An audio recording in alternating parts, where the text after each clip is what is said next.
If you've been thinking of buying a new phone but you don't want to spend a lot of money on a flagship phone and you're looking for something in between that's affordable, well, I got some good news for you. This right here is the Honor X9c, a mid-range phone that shines in 6 major areas. Let's break it down and see if this is the right phone for you. Now, one thing you'll notice right away when you pick up this phone is how it stands out.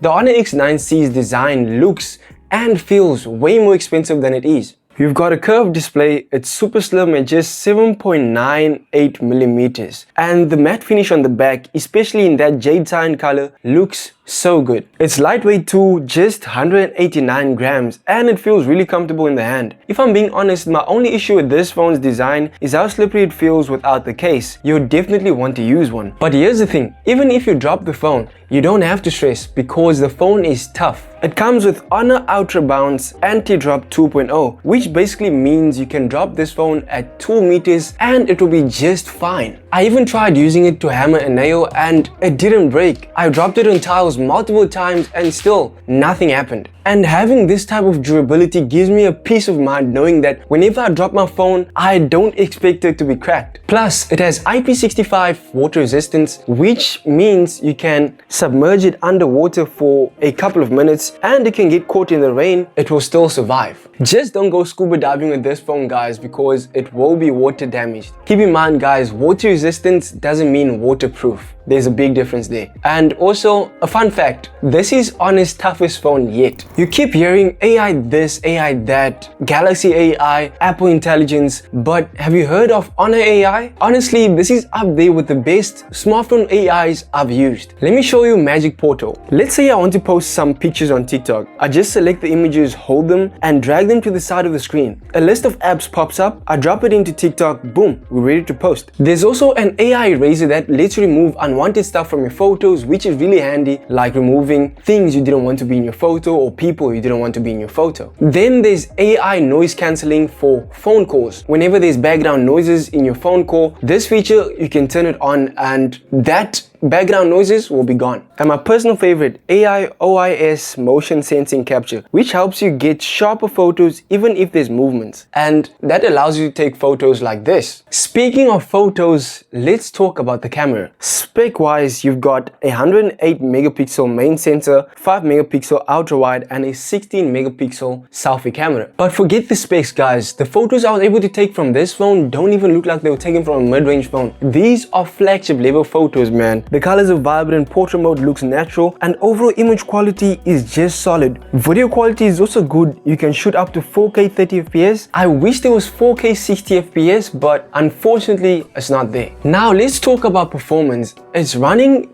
the Snapdragon 6 Gen 1 chip. I know that's not the most exciting chip out there, but hear me out. The Magic OS 8 software is so well optimized that this phone feels like a flagship. With 12 GB of RAM and a 120Hz AMOLED display, everything is super smooth. Multitasking, scrolling, gaming, you name it. Speaking of gaming, I was able to play eFootball 2025 at high settings 60 FPS, and this thing absolutely smashed it. No lag, no stutter, just a smooth experience. One thing that really blew me away is the battery on this phone. A 6600 mAh silicon carbon battery, which is just insane, guys.